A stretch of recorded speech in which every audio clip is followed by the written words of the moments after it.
count money, man. Stack riches. Try and told him I'm a beast blood. What's up, gang? Welcome to the G.R.I.N.D. Simon Arias here. Get ready, it's a new day. What's up, gang? Welcome to another episode of the G.R.I.N.D. Get ready. It's a new day, and today is going down. We're going to have two parts of this. I knew I couldn't wrap it all up in one. It's just too much. Too much juice, too much fire, too much sexiness with Big Perm in the house. We got to make sure that we give this its proper time, okay? So this is going to be split into two sections.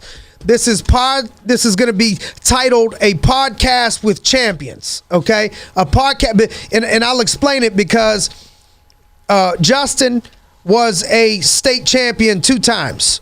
Yes. Baseball and football. Beast. 4-year starter in college, been dominating this business, crushed it in track.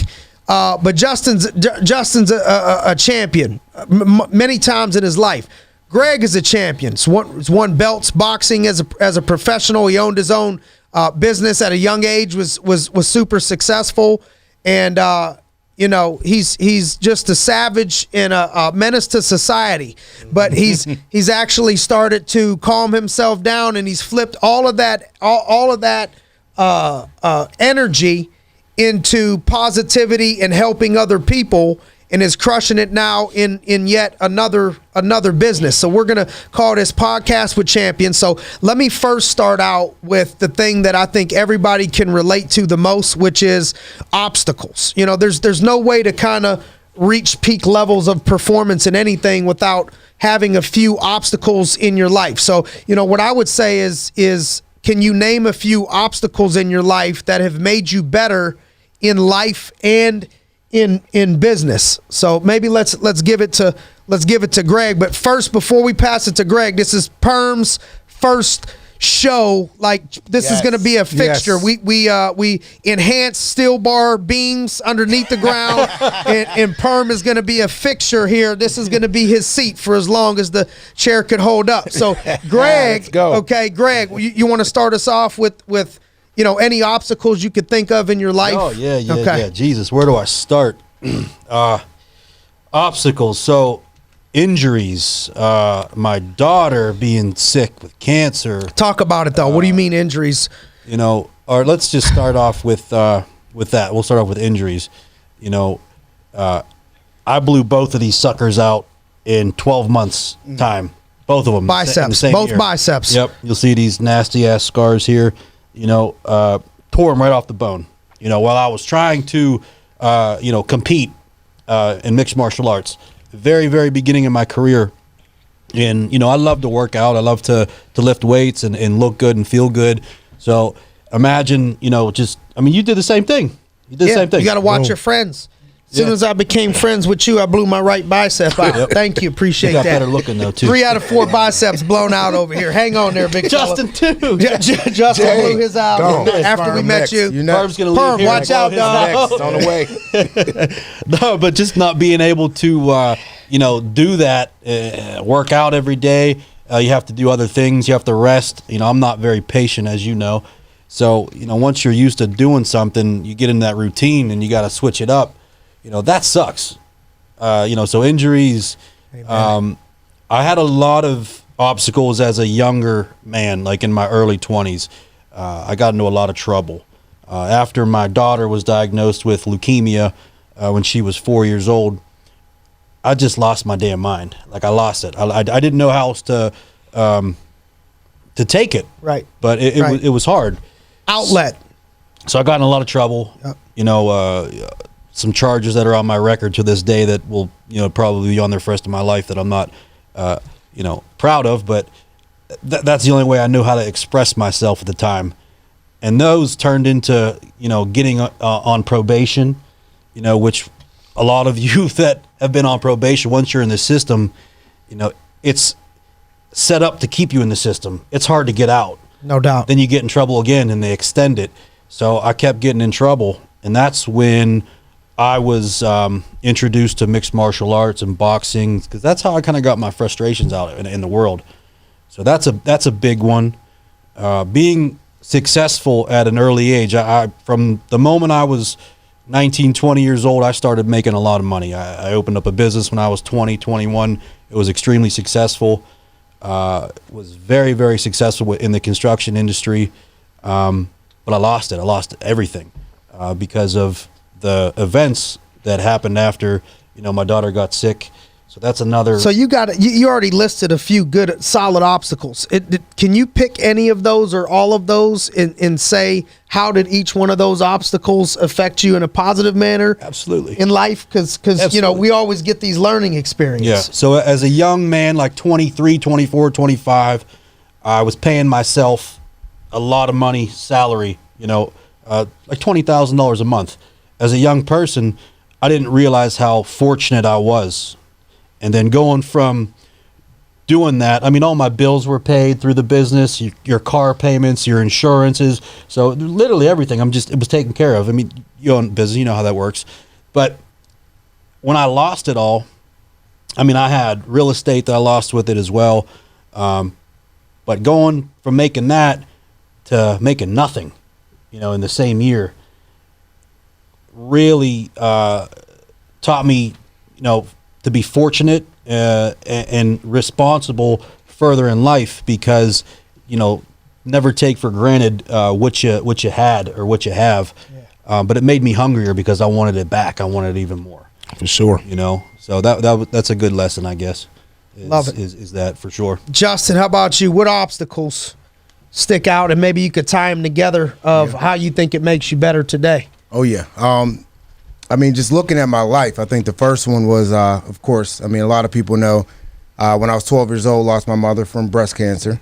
I think that obstacle just taught me how to deal with loss, how to move forward, understand that it's part of life, and, good things happen bad things happen to good people. Mm-hmm. But I was able to see how my dad, handled it, how he kept his family going. We weren't without anything. And I just thought it made me just a better, well-rounded person because I saw him handle it very, very well. When I was in high school, one thing that happened also that was an obstacle. I felt like I was a really good baseball player. You said, down the road, we ended up winning the state championship. Yeah. But as a freshman, I wanted to play varsity. Who wouldn't want to? Mm-hmm. And they said, no, you have to play, freshman and JV. So I said, no problem. But as a sophomore, I was getting better. They did pretty good, and I wanted to play varsity. And they said, no, you can't play varsity. So I didn't play baseball that year, and I ran track.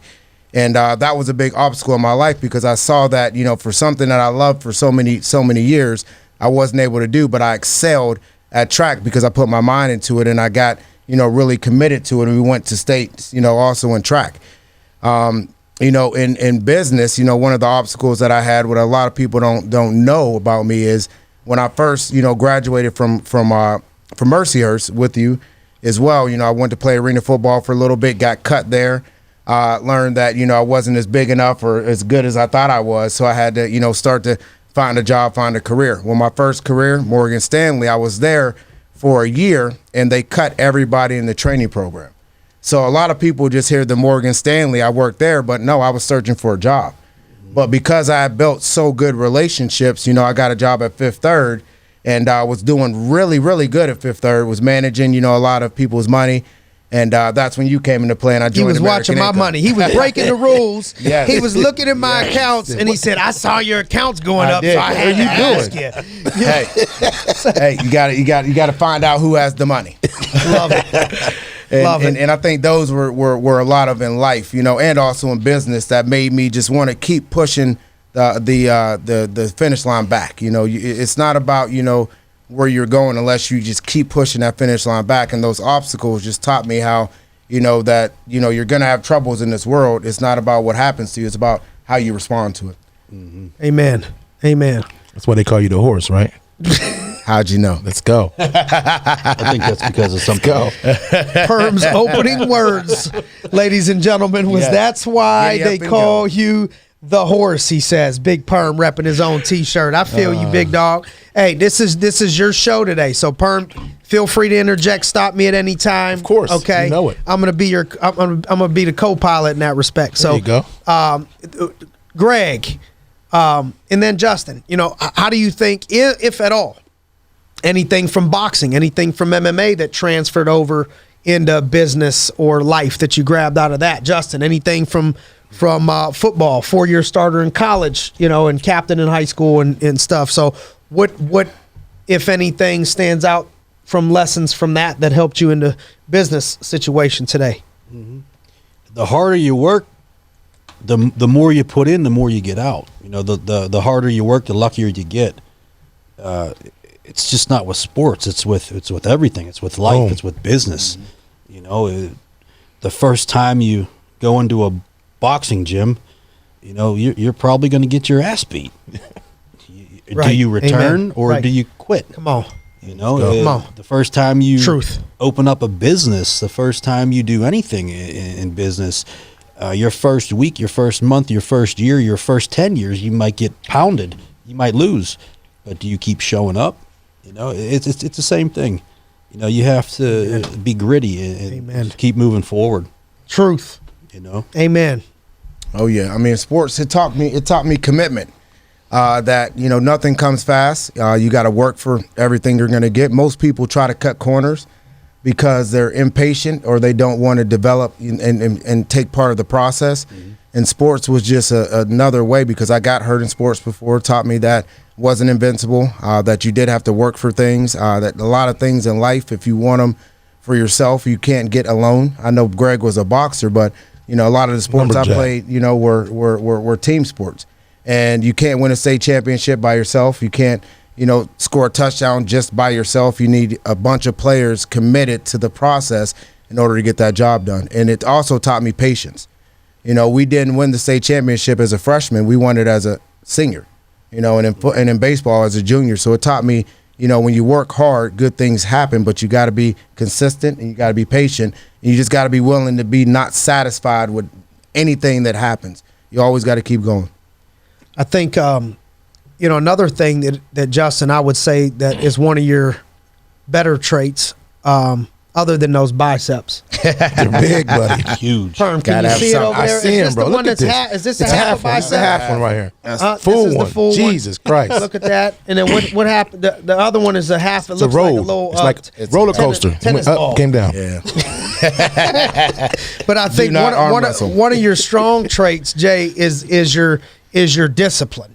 Yeah. You know what I mean? And you're one of the few people that at 5:30 in the morning when I'm texting people are responding to Yeah. me like, they're ready for the day like me. You know what I mean? Like I'm Up working and at ready. 5:30. Yeah. Justin, me and him are getting Yeah. stuff done. Up and You know what I ready. mean? So, Jay, that morning ritual and routine.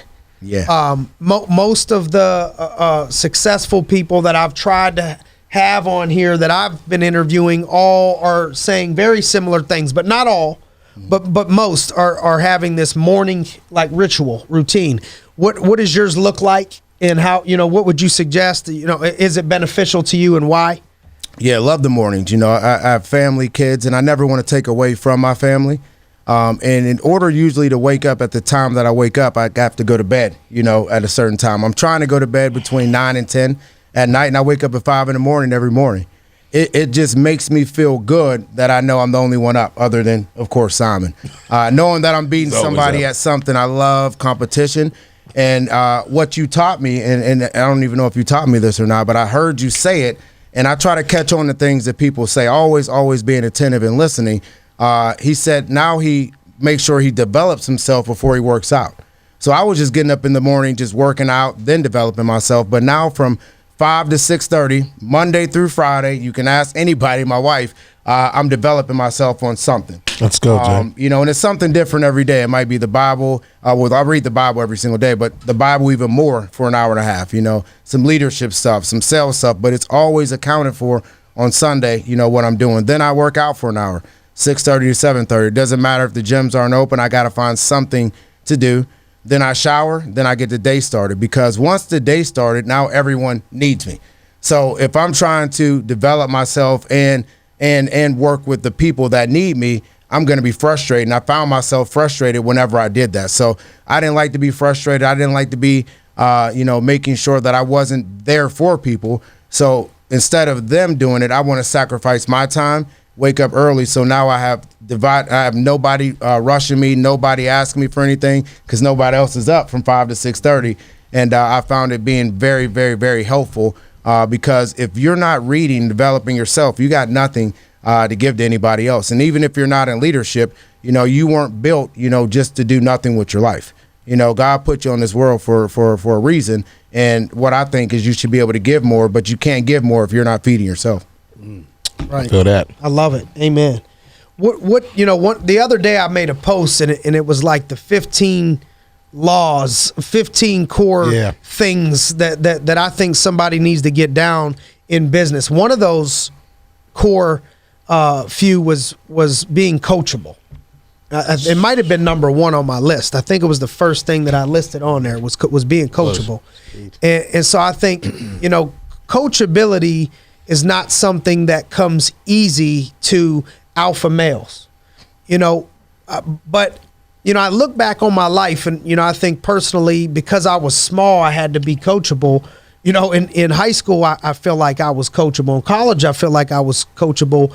And even though I was an alpha male, I didn't like to be coached by many people. I wouldn't listen to anybody, right? I wasn't listening to no one. I can't do it. But I would listen to my coaches. There was a couple people. And then when I got into this business, I listened to Marcus and Jim, and I humbled myself to that coaching. And I think that is what made things happen at a faster pace. And so that gave me the yearning to stay in that spirit of coachability because it worked out. So, I think you guys now in leadership, can kind of think of people that are super coachable and people that are, maybe need to get more coachable, that would get better if they were more coachable. And I also think, Justin, you still remain super coachable for sure at this stage of the game. And Greg, to be real with you, you surprised me. I didn't think you were going to be very coachable at all, stereotyping. And you've surprised me with your coachability, even though you're stubborn and you know what I mean, and strong-willed. I knew it was going to be that way, but I've been pleasantly surprised in a lot of areas. Like, I don't worry anymore about, you getting in road rage and one day me losing my, one of my top leaders, for the most part, I think we're got too much shit to lose now. Look at this guy. But you've been coachable, we can always get a little better, but I think you've been coachable. So how would you describe what it means to be coachable, for people that you're leading, and what would be the positive things that people will get out of it when they learn to be coachable? Being coachable, it's so different because let's just take me for instance. I've been in roles in my life where I was, the top of the food chain, all right, the decision maker. Came here, you have to start as a sales agent. We had a plan before we came here, to get into that role of a leader very fast. It was fast tracked. And that was the reason why I came. But, I have to look at other people that have been here for maybe 5-6 years, and they might be 10, 15 years younger than me, and you have to seek out advice from them. Yeah. It may not be the thing that you want to do deep down inside, but that they're doing better than you at something, and you want to know how they did it. Mm-hmm. So you have to be... the word I'm looking for the most is humility. You have to be humble to seek out that guidance and seek out the answers from somebody that may be 25 years old if you're 38. You know what I mean? So being coachable is really just wanting to be better at something. And if it's something new, you're going to have to ask a lot of questions. You're going to have to be coachable, or else you're never going to get to where you want to be. Sure. So that's how I feel here. I talk to everybody in this business, and I ask them, how'd you do it? And maybe I can have a better way of doing it and, more efficient way. But I'm asking people questions every day, every week. But oh yeah, and you've said that. He said that to me before. And Greg is 100% coachable. I was coachable when Perm, I think, taught me how to freak a black and mild when I was like 11 years old. You know what I'm saying? Freaking the blacks. That's where it all started. Nobody better than Perm.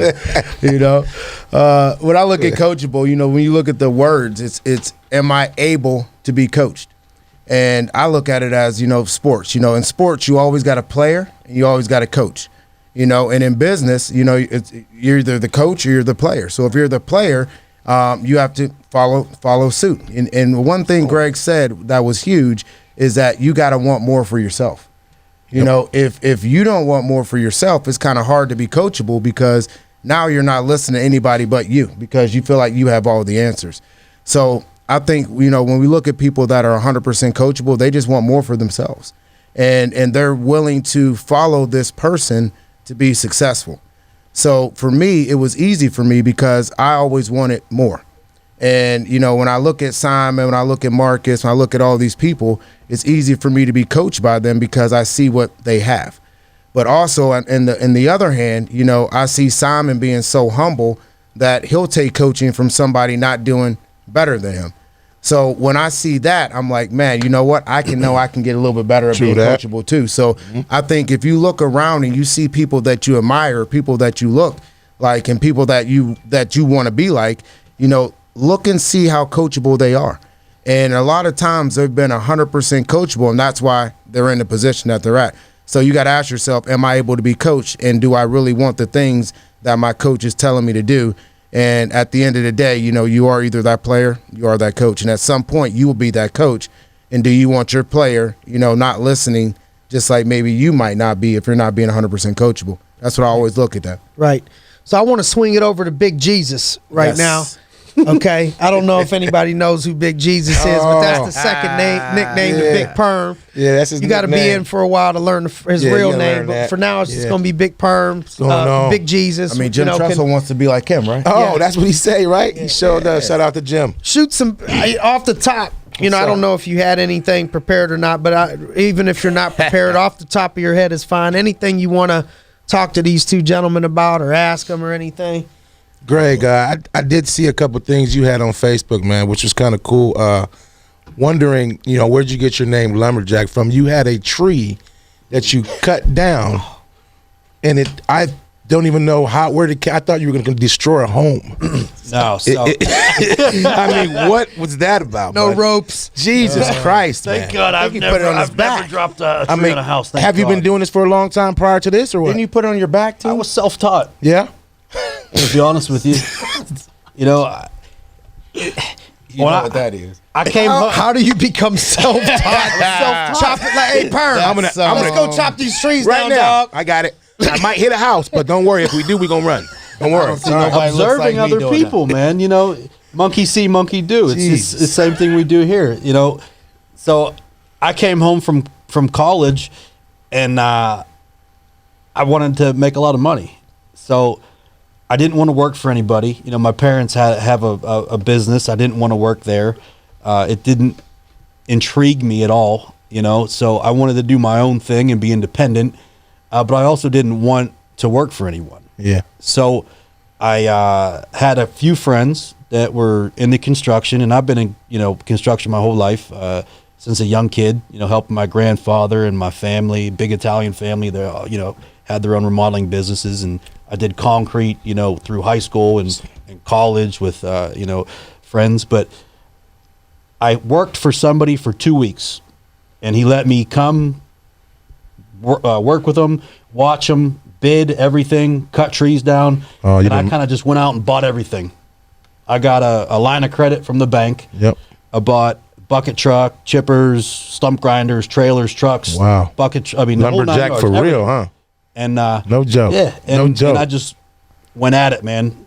Word of mouth, and then I got into advertising, the Google, searches, read a book on how to, do Google AdWords and all that shit. And wasn't called the Lumberjack then. No. It was called Just Rudolph cutting down trees. Enterprises. That I did that for years. And then when I got into the MMA scene, your coach has to name you, has to give you your fight name. Okay. So I was working out with Jeremy Bennett, phenomenal wrestler. He's a beast. And before my first fight, we were training for my first fight. He's like, "What are we going to call you?" I'm like, I don't know. What the fuck you talking about? He's like, your fight name. What are we going to call you? Right now, you're up next. I said, I don't care. Whatever you want. He said, we're going to call you the fucking Lumberjack. Oh. And then it just stuck. It stuck. From there. From You don't now. even want to know what like I'd name you, dog. If I was the coach right now, brother, you know what I'm saying? We, on the side, I'd Later tell on, you that. not right now. We on air. We can't Can't do say that. it on Later here. on. Jay, how about you, man? How was in this time that we had for the COVID-19? How have you been with the family? Been whole awesome. nine, rough. Kids awesome. over there tearing your house up. What's going on? I mean, at first it was Hard, kind huh? of hard. Yeah. I mean, there I was remember school. Greg said, I said, have you talked to Justin today? He said, I called him and I couldn't hear you. The kids were screaming in the background. I had to hang up the phone. I have to take a walk when they come over to my house. The three girls. And then my son. Oh my God. It's unbelievable, you know. But lot of at energy, first it them was kids. hard. It was hard. I mean, they were trying to get acclimated for school, and I was trying to make my office in the kitchen, you know. So they were down coming in. I'm like, you guys got to stay upstairs. I'll be downstairs. Well, that only worked for about a week. It was hard. I had to buy a new laptop, and you know, then I started working from upstairs, and everything, you know, started to be fine. Coming to the office a little bit. But it was just, you know, another area in life where you just had to adapt. Yep. You know, and what I found out is that if you stay calm when you adapt, you know, things will always go the best way that they can do. Because a lot of people get emotional, you know, and they get all up in their feelings, you know, like Drake said. And you know, you Shout out to Drake. cannot make, you know, good decisions when you're all up in your emotions. So I tried to stay calm. We figured it out, you know, in a week, and you know, it's been going great. Boom. You know, ever since. And Simon, for you, how has it been for the you know, being a business owner and holding it down and just taking care of business? And now we're almost close to reopening all up again. Yeah. How did you do that? Like, how did you maintain? I didn't do it alone. Of course not. It was a, you know, a crew of people that were, I didn't realize how prepared they really were and how good that we really were until this thing hit, because everything changed overnight.